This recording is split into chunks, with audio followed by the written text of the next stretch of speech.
Hello দর্শক, আসসালামু আলাইকুম। সরকারি চাকরিজীবীদের নবম পে স্কেল প্রতিবেদন 10 আগস্ট ও 40% মহার্ঘ ভাতা কার্যকর ঘোষণা করা হয়েছে। ইতিমধ্যে এ বিষয়ে একটি প্রতিবেদন প্রকাশিত হয়েছে। আজকের এই ভিডিওটিতে আমি এই প্রতিবেদনের সকল বিষয় নিয়ে বিস্তারিত আলোচনা করতেছি। আপনারা অবশ্যই ভিডিওটি প্রথম থেকে শেষ পর্যন্ত ধৈর্য সহকারে দেখবেন। ভিডিওটি শুরু করার পরে এখনো যারা আমাদের এই চ্যানেলের নতুন সদস্য আছেন তারা সাবস্ক্রাইব করে পাশে থাকা বেল আইকনটি অল করে দিন। সরকারি চাকরিজীবীদের জন্য বহু প্রতীক্ষিত এক সুসংবাদ নিয়ে এলো সরকার। দীর্ঘ 10 বছর পর নবম জাতীয় বেতন স্কেল ও 40% মহার্ঘ ভাতা সংক্রান্ত গেজেট চূড়ান্তভাবে প্রকাশ করা হয়েছে, যা কার্যকর হবে আগামী 10 আগস্ট 2025 তারিখ থেকে। নবম পে স্কেল এর সভায় অনুষ্ঠিত বিশেষ বৈঠকে এই সিদ্ধান্ত সর্বসম্মতিতে অনুমোদন লাভ করে এবং রাত্রের মধ্যেই অর্থ মন্ত্রণালয় থেকে প্রজ্ঞাপন জারি করা হয়। এই প্রজ্ঞাপন অনুযায়ী সরকারি কর্মকর্তা কর্মচারীদের বেতন কাঠামোতে এসেছে ব্যাপক পরিবর্তন, যা পূর্বের যে কোনো স্কেলের পরিবর্তন অধিক হারে বৃদ্ধি পেয়েছে। নতুন বেতন কাঠামো অনুযায়ী বেসিক বেতনের পাশাপাশি 40% মহার্ঘ ভাতা যুক্ত হচ্ছে, যা সরাসরি মাসিক আয়ের উপর প্রভাব ফেলবে। এছাড়াও উদাহরণস্বরূপ পূর্বে যাদের বেতন 30,000 টাকা ছিল, তাদের বেতন শুধুমাত্র মহার্ঘ ভাতার কারণেই বাড়ছে অতিরিক্ত 12,000 টাকা। বেতন স্কেলের পাশাপাশি টাইম স্কেল, সিলেকশন গ্রেড ও প্রবেশন পিরিয়ড সংক্রান্ত অধিক পরিবর্তন আনা হয়েছে বলে জানা যাচ্ছে। ভিডিওটির এই মুহূর্ত পর্যন্ত এসেও যারা এখন আমাদের এই চ্যানেলের নতুন সদস্য আছেন তারা সাবস্ক্রাইব করে ভিডিওটি কন্টিনিউ করুন। সরকারের সূত্র জানিয়েছে, নতুন বেতন কাঠামোতে মোট 12টি গ্রেড রাখা হয়েছে এবং প্রতিটি গ্রেডে ইনক্রিমেন্ট ও পদোন্নতির সুবিধা পুনর্গঠিত হয়েছে। পাশাপাশি চাকরির মেয়াদ শেষে অবসরে যাওয়ার কর্মচারীদের জন্য পেনশন গ্র্যাজুইটি প্রদান করা হবে। অবসর সুবিধাতেও এই নতুন বেতন কাঠামো অনুযায়ী পুনঃমূল্যায়নের চিন্তাভাবনা চলছে।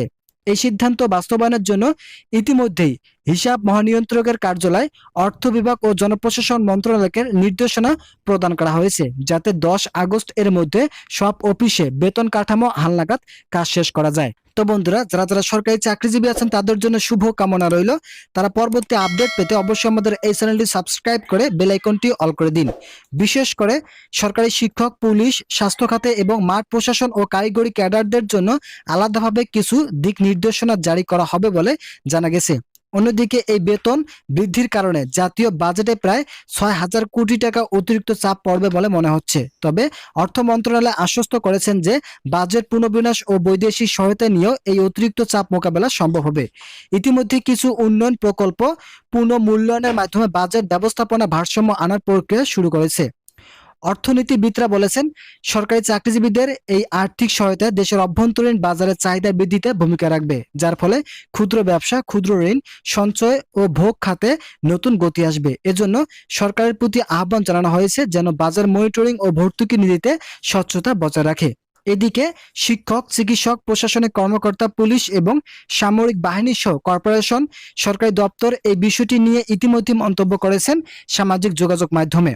তো বন্ধুরা, আজকের এই ভিডিওটিতে আমি সামাজিক মাধ্যমে যে ধরনের বিষয়গুলো নিয়ে উপস্থাপন করা হয়েছে এ সকল বিষয় নিয়েও আলোচনা করতেছি এবং পরবর্তী আলোচনা করার শুরুতে আপনাদের কাছে আবারও বিনীতভাবে রিকোয়েস্ট করতেছি, আপনারা অবশ্যই চ্যানেলটি সাবস্ক্রাইব করে আমাদের এই চ্যানেলের সঙ্গেই থাকুন পরবর্তী আপডেট পাওয়ার জন্য। সব মিলিয়ে বলা যায়, নবম জাতীয় পে স্কেল 40% মহার্ঘ ভাতার এক যুগান্তরকারী ঘোষণা শুধু সরকারি চাকরিজীবীদের জন্য নয়, বরং সার্বিক অর্থনৈতিক পরিপ্রেক্ষিতেও এটি একটি বড় ইতিবাচক বার্তা বহন করে। জনগণের প্রত্যাশা, সরকার এই সিদ্ধান্তের ফসল বাস্তবায়ন নিশ্চিত করবে এবং এই সঙ্গে দেশ জুড়ে ন্যায্য মজুরি, মূল্যস্ফীতি নিয়ন্ত্রণ ও কর্মসংস্থানের দিকেও মনোযোগী হবে। খুব দ্রুত সময়ের মধ্যে গেজেট আকারে প্রকাশ করা হবে এটি। তো ইতিমধ্যে এ বিষয়ে একটি প্রতিবেদন প্রকাশিত হয়েছে।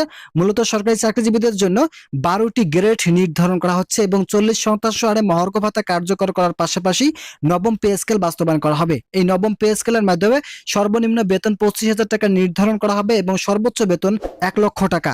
তো যারা যারা সরকারি চাকরিজীবী আছেন তারা পরবর্তী আপডেট পেতে অবশ্যই আমাদের এই চ্যানেলটি সাবস্ক্রাইব করে পাশে থাকা বেল আইকনটি অল করে দিন পরবর্তী আপডেট পেতে। তো বন্ধুরা, আজকের এই ভিডিওটি পর্যন্ত ভালো থাকুন, সুস্থ থাকুন।